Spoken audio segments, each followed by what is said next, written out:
Previous first ವ್ಲಾಗಲ್ಲಿ ನೋಡಿದ್ರಿ ಈ ಫೋರ್ಟ್ನ. ಈ ಫೋರ್ಟಿಗೆ ಬಂದಿದ್ವಿ. ವ್ಯೂ ಮಾತ್ರ ಟಾಪ್ ನಾಚು, ಸೂಪರಾಯಿತು. ಸಿ ವ್ಯೂ ಅಷ್ಟೇ ಚೆನ್ನಾಯಿತು. ಅಲ್ಲಿಂದ ಮುಗಿಸ್ಕೊಂಡು ನಾವು ಫಿಶ್ ಮೀಲ್ಸ್ನ ತಿಂದ್ಕೊಂಡು ಅಲ್ಲಿಂದ ಹೊರಟ್ವಿ. ಇವಾಗ ನಾವು ರೂಮಲ್ಲಿ ಇದ್ದೀವಿ. ಎಲ್ಲರಿಗೂ welcome back to my channel. ಈಗ ರೂಮ್ ಟೂರ್ ಕೊಡ್ತೀನಿ, ಹೇಗಿದೆ ಅಂತ ನೋಡ್ಕೊಂಬರೋಣ ಬನ್ನಿ. ಇದು ಫಸ್ಟ್ ಕಬೋರ್ಡ್. ನಾನು ರೂಮ್ ಒಳಗಡೆಯಿಂದ ವೀಡಿಯೋ ಮಾಡ್ತೀನಿ, ಹೊರಗಡೆಯಿಂದ ಬಂದು ಮಾಡಲಿಲ್ಲ. ಇದು ಒಂದು ಫುಲ್ ಎಂಟಿ ಕಬೋರ್ಡ್ ಕೊಟ್ಟಿದ್ರು. ಇದು ಲಾಕರು. ನಾವೇನೋ ಯೂಸ್ ಮಾಡಲಿಲ್ಲ ಲಾಕರ್ನ, ಅಂಥ ವ್ಯಾಲ್ಯೂಬಲ್ ಥಿಂಗ್ಸ್ ನಾವೇನೋ ತೊಗೊಂಡು ಹೋಗಿರಲಿಲ್ಲ. ಅದಾದಮೇಲೆ ಇದು ವಾಶ್ರೂಮು. ಇದ್ರ ಡೋರ್ ಪಕ್ಕನೇ ಬರುತ್ತೆ. ವಾಶ್ರೂಮ್ ಮಾತ್ರ ಕ್ಲೀನಾಗಿತ್ತು. ನಾವು ಮಾಡಿರೋ ರೂಮಲ್ಲಿ ಎಲ್ಲ ರೂಮ್ದು ವಾಶ್ರೂಮ್ಸು ಸೂಪರಾಗಿತ್ತು. ನಂಗೆ ಅದೊಂದು ತುಂಬ ಖುಷಿ ಆಯಿತು. ಈ ವಾಶ್ರೂಮ್ ಕೂಡ ಅಷ್ಟೇ ತುಂಬ ಚೆನ್ನಾಗಿತ್ತು, ಏನು ಗಲೀಜಾಗಿರಲಿಲ್ಲ. ಹೊಸ ಇದು ಕನ್ಸ್ಟ್ರಕ್ಷನ್ ಆಗಿದ್ದು ರೀಸೆಂಟ್ ಡೇಸಲ್ಲಿ. ಅವ್ರು ಆಗಲೇ ಹೋಗಿ ಮಲಗಿದ್ರು. ಮತ್ತು ಇಲ್ಲಿ ಟೇಬಲ್ ಕೊಟ್ಟಿದ್ರು, ಸೈಡ್ ಟೇಬಲಲ್ಲಿ ಒಂದು ಕೆಟಲ್ ಕೊಟ್ಟಿದ್ರು, ವಾಟರ್ ಬಾಟಲು, ಕಪ್ಗಳು, shampoo, soap and toothpaste, milk powder, coffee powder, tea powder, brown sugar ಮತ್ತು ವೈಟ್ ಶುಗರ್ ಕೊಟ್ಟಿದ್ರು. ಒಂದು ಬೆಡ್ಡು ಮತ್ತು ಆ ಪೋಸ್ಟರ್ ಇದೆಯಲ್ಲ, ನನಗಂತೂ ಸಕ್ಕತ್ ಇಷ್ಟ ಆಯಿತು. ನಾನು ಇನ್ಸ್ಟಾಗ್ರಾಮ್ ಚಾನಲಲ್ಲಿ ಹಾಕಿದ್ದೀನಿ ನೋಡಿ. ಇನ್ಸ್ಟಾಗ್ರಾಮಲ್ಲಿ ಅದ್ರದ್ದು ಪೋಸ್ಟರ್ಗೆ ಸಪ್ರೇಟ್ ಸ್ಟೋರಿಗೆ ಹಾಕಿದ್ದೆ ಹೈಲೈಟ್ಸ್ಗೆ. ಮತ್ತು ಈ ಥರ ಇತ್ತು ರೂಮ್ ವ್ಯೂ. ರೂಮ್ ನಂಗೆ ಸಖತ್ ಇಷ್ಟ ಆಯಿತು. ಚಿಕ್ಕದಾಗಿದ್ರು ಚಿಕ್ಕವಾಗಿತ್ತು, ಕ್ಲೀನಾಗಿ ಡೀಸೆಂಟಾಗಿತ್ತು, ಗಲೀಜೇನೂ ಆಗಲ್ಲ. ಹೊಸದಾಗಿರೋದ್ರಿಂದ ಕಂಫರ್ಟಬಲ್ ಆಗಿತ್ತು, ಏನೂ ಗಲೀಜಾಗಿರಲಿಲ್ಲ. ಅಷ್ಟೇ. ನಾವು ಅದಾದಮೇಲೆ ಬಂದಿದ್ದು 1 hour ಮ್ಯಾಂಗ್ರೂವ್ ಫಾರೆಸ್ಟು. ಅದನ್ನು ಶರಾವತಿ ಮ್ಯಾಂಗ್ರೂವ್ ವಾಕ್ ಬೋರ್ಡ್ ಅಂತ ಅಂದ್ಬಿಟ್ಟು ಕರೀತಾರೆ. ಬಟ್ ಬ್ಯೂಟಿಫುಲ್ ಪ್ಲೇಸ್ ಮಾತ್ರ. ಎಷ್ಟು ಚೆನ್ನಾಗಿದೆ ಅಂದರೆ ಫೋಟೋಸ್ ಅಂತೂ ಅಲ್ಟಿಮೇಟಾಗಿ ಬರುತ್ತೆ. ವ್ಯೂ ಅಷ್ಟೇ ಚೆನ್ನಾಗಿದೆ ಮತ್ತು ಫುಲ್ ಜಾಗ ಅದು. ನಂಗೆ ತುಂಬ ಇಷ್ಟ ಆಯಿತು. ನಾವು ಹಂಗೇ ಕ್ಯಾಪ್ಚರ್ ಮಾಡಿದೆ. ನಾನು ಸ್ಟಾರ್ಟಿಂಗ್ ಮಾಡೇ ಇರಲಿಲ್ಲ ವೀಡಿಯೋನ. ಅದಾದಮೇಲೆ ಎಲ್ಲನೂ ಮಾಡೋಕ್ಕೆ ಸ್ಟಾರ್ಟ್ ಮಾಡಿದೆ. 1.5 ಕಿಲೋಮೀಟ್ರು ಫುಲ್ ನೆಟ್ಕೊಂಡು ಹೋಗ್ಬೇಕಲ್ಲಿ. ಅದಾದಮೇಲೆ ನಾವು ಅಲ್ಲಿಂದ ಹೋಗಿ ಬಂದಾದಮೇಲೆ ಸುಸ್ತಾಗೋಗಿತ್ತು. ಫುಲ್ಲು ಜ್ಯೂಸ್ ಕುಡ್ಕೊಂಡು ಹಂಗೆ ಕ್ಯಾಪ್ಚರ್ ಮಾಡ್ತಾಯಿದ್ದೆ. ಜಾಸ್ತಿ ಏನು ಕ್ಯಾಪ್ಚರೇ ಮಾಡೋಕ್ಕಾಗಲಿಲ್ವಲ್ಲ ಒಳಗಡೆ ಅಂತ ಅಂದ್ಬಿಟ್ಟು. ಬಟ್ ನನಗಂತೂ ನೇಚರ್ ವ್ಯೂ ಮಾತ್ರ ಸಖತ್ ಇಷ್ಟ ಆಯಿತು. ಫುಲ್ಲು ಗ್ರೀನು ಚೆನ್ನಾಗಿತ್ತು. ಅಲ್ಲಿಂದ ನೆಕ್ಸ್ಟ್ ನಾವು ಅಲ್ಲಿಂದ ಹೊರಟಾದ್ಮೇಲೆ ನಾವು ಬಂದಿದ್ದು ಮುರುಡೇಶ್ವರ ಬೀಚಲ್ಲಿ ಫುಲ್ ರಿಸ್ಟ್ರಿಕ್ಷನ್ಸ್ ಇತ್ತು. ಅಲೆಗಳೆಲ್ಲ ಎಷ್ಟು ಜೋರಾಗಿ ಬರ್ತಿತ್ತು ಅಂದರೆ ಫುಲ್ಲಲ್ಲಿ ಮುಂದೆ ಎಲ್ಲ ಸ್ಟಾಲ್ಸ್ ಹಾಕ್ತಾಯಿದ್ರು, ಅಲ್ಲಿ ತನಕನೂ ಹೊಡಿತಾಯಿತ್ತು ಅಲೆಗಳು.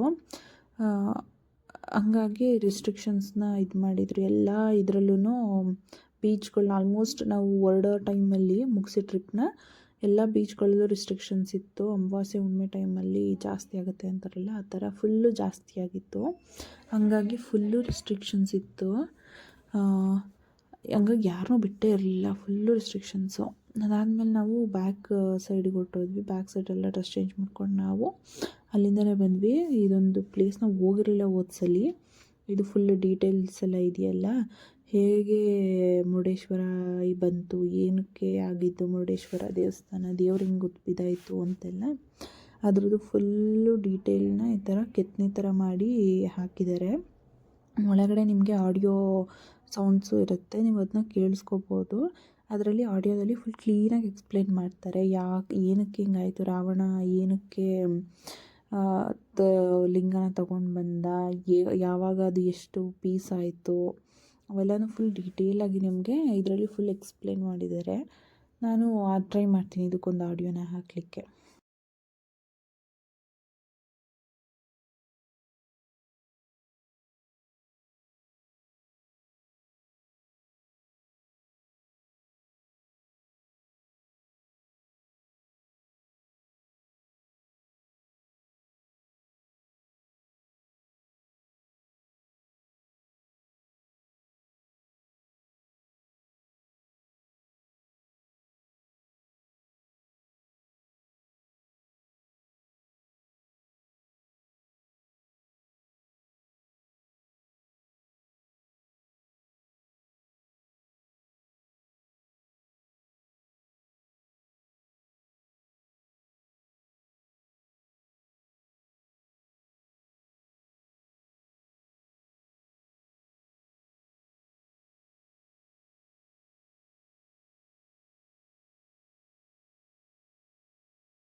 ಅದಾದಮೇಲೆ ನಾವು ಲಿಫ್ಟಿಂದ ಮೇಲೆ ಹೋದ್ವಿ. ಮೇಲೆ ಫುಲ್ ವ್ಯೂ ನೋಡೋಣ ಅಂತ ಅಂದ್ಬಿಟ್ಟು. ವ್ಯೂ ಮಾತ್ರ ಅಷ್ಟೇ ಚೆನ್ನಾಗಿತ್ತು, ನೀವು ನೋಡ್ತಿರ್ಬೋದು ಎಷ್ಟು ಸಕ್ಕತ್ತಾಗಿ ಕಾಣಿಸ್ತಾ ಇದೆ ವ್ಯೂ ಅಂದ್ಬಿಟ್ಟು. ಎಲ್ಲರೂ ಬರೀ ಅಲ್ಲಿ ಬಂದರೆ ಕಣ್ಣು ತುಂಬ ಒಂದು 5 ನಿಮಿಷ ನೋಡಿಬಿಟ್ಟು ಆಮೇಲೆ ಫೋನಲ್ಲೇ ವೀಡಿಯೋ ಮಾಡ್ಕೊಳ್ಳೋರು ಎಲ್ಲರೂ ಇದ್ದಿದ್ದು.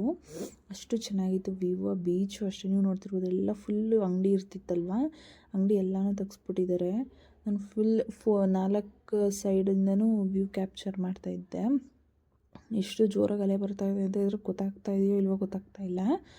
ಬಟ್ ಅಲ್ಲಿ ಹೋದಾಗ ಡೈರೆಕ್ಟಾಗಿ ಸೌಂಡು ಅಥವಾ ಎಷ್ಟು ರಭಸವಾಗಿ ಬರ್ತಾಯಿತ್ತು ಅಂದರೆ ಕಾಂಪೌಂಡ್ಗೆ ಅರ್ಧ ಬಂದು ಅಲೆ ಎಲ್ಲ ಹೊಡೆದಿದೆ, ಅಷ್ಟು ರಭಸವಾಗಿ ಬರ್ತಾಯಿದೆ ಅಲೆಗಳು.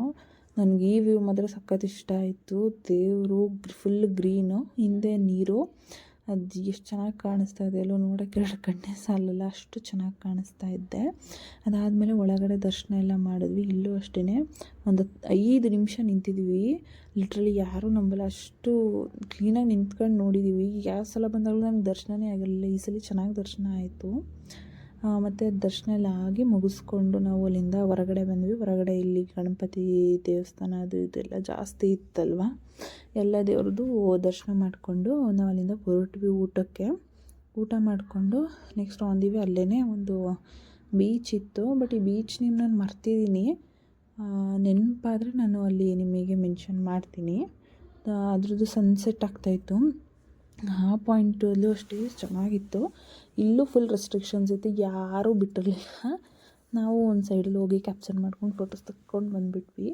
ಬಟ್ ಈ ವ್ಯೂ ಚೆನ್ನಾಗಿತ್ತು, ಒಂಥರ ಬೀಚು, ನಂಗೆ ತುಂಬ ಇಷ್ಟ ಆಯಿತು. ಮತ್ತು ಹಂಗೆ ಬರಬೇಕಾದ್ರೆ ಇಲ್ಲಿ ಬೋಟ್ನ ರೆಡಿ ಮಾಡ್ತಾಯಿದ್ರು, ನಂಗೆ ಗೊತ್ತೇ ಇಲ್ಲ ಇದು.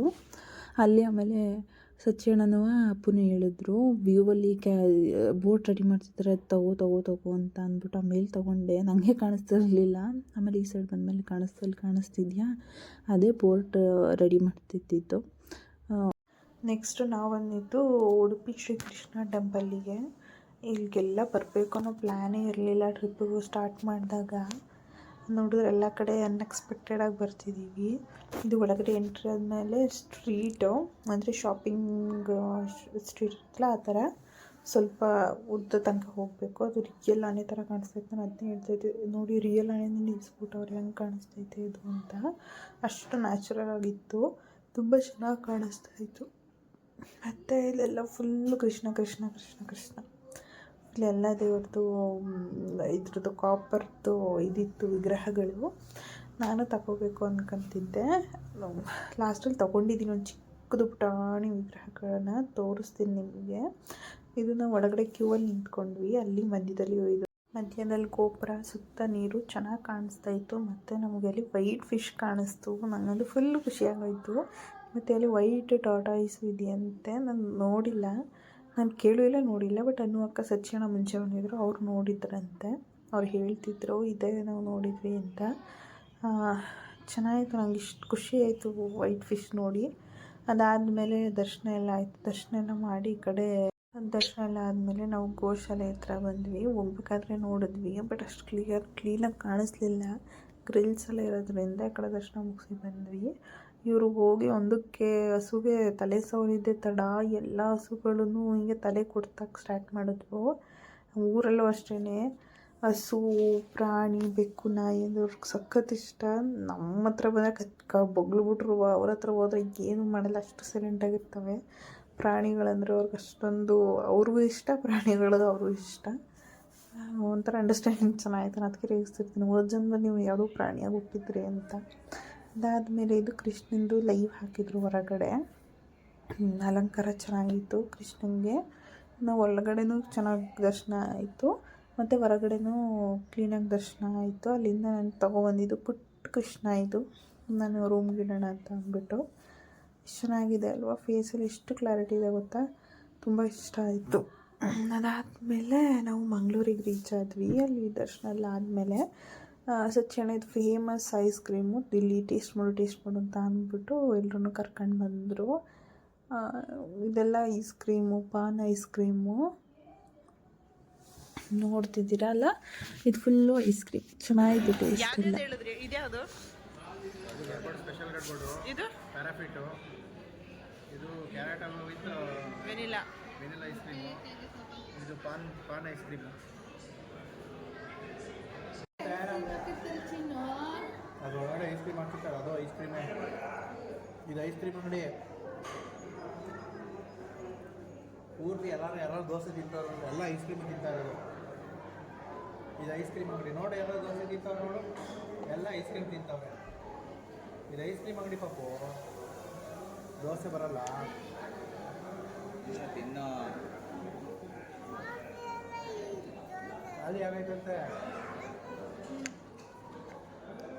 ಡ್ರೈ ಫ್ರೂಟ್ಸ್ ಐತೆ. ಐಸ್ ಕ್ರೀಮೇ ಸೋದ.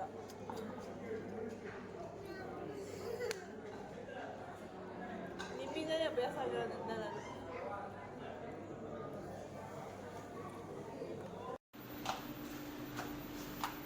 ಇದು washroom, day 4 normal washroom. Huge passage with long window.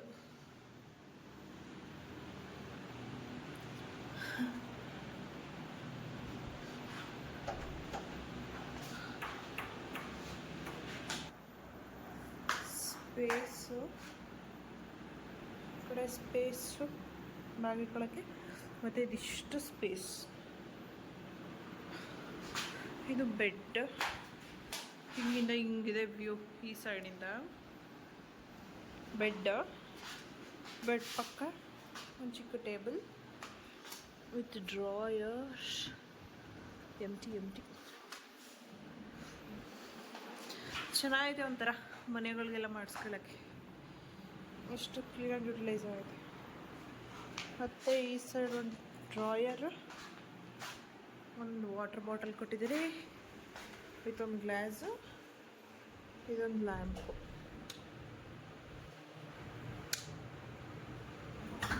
ಬಾಕಿ ಇದೆಲ್ಲ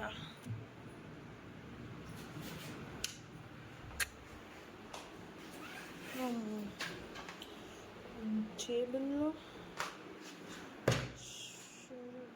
ಟೇಬಲ್ಲು, ಚೇರು. ಬಾಲ್ಕನಿ ಏನು ಇಲ್ಲ. ಇದು ಗ್ರಿಲ್ ಚಿಕನ್, ಸೂಪರ್ ಆಯಿತು. ಗ್ರಿಲ್ ಚಿಕನ್ನು ಜ್ಯೂಸಿಯಾಗಿ ಸಾಫ್ಟಾಗಿತ್ತು. ಚಿಕನ್ನು ತುಂಬ ಚೆನ್ನಾಗಿತ್ತು. ಅವ್ರು ಯಾವಾಗಲೂ ಗ್ರಿಲ್ ಆ ಥರನೇ ಪ್ರಿಫರ್ ಮಾಡ್ತಾರೆ, ಫ್ರೈ ಎಲ್ಲನೂ ಮತ್ತು ಡೀಪ್ ಫ್ರೈ ಎಲ್ಲನೂ ಪ್ರಿಫರ್ ಮಾಡಲ್ಲ. ಇದು ಬಕೆಟ್ ಬಿರಿಯಾನಿ ಸಕ್ಕತ್ತಾಯಿತು, ಟೇಸ್ಟ್ ತುಂಬ ಇಷ್ಟ ಆಯಿತು. ನಮ್ಮ ಕಡೆಯವ್ರು ಯಾರೋ ಇದ್ರು ಅಂತ ಅಂದ್ಬಿಟ್ಟು ಹೇಳ್ಬಿಟ್ಟು ಮಾಡಿಸಿದ್ದು, ಅಷ್ಟೊತ್ತಲ್ಲಿ ಖಾಲಿಯಾಗಿತ್ತು. ನಿಯರ್ಲಿ 12 or 11:30 ಊಟಕ್ಕೆ ಹೊರಗಡೆ ತರೋಕ್ಕೆ ಅಂತ ಹೋದಾಗ. ಬಟ್ ಒಳ್ಳೆ ಚೆನ್ನಾಗಿ ಸಿಕ್ತು. ಹೋಪ್ ನೀವೆಲ್ಲರೂ ಈ ವಿಡಿಯೋನ ಎಂಜಾಯ್ ಮಾಡಿದ್ರಿ. ಥ್ಯಾಂಕ್ ಯು ಸೋ ಮಚ್ ಎಲ್ಲರೂ ಫುಲ್ ವಿಡಿಯೋ ನೋಡಿದ್ದಕ್ಕೆ.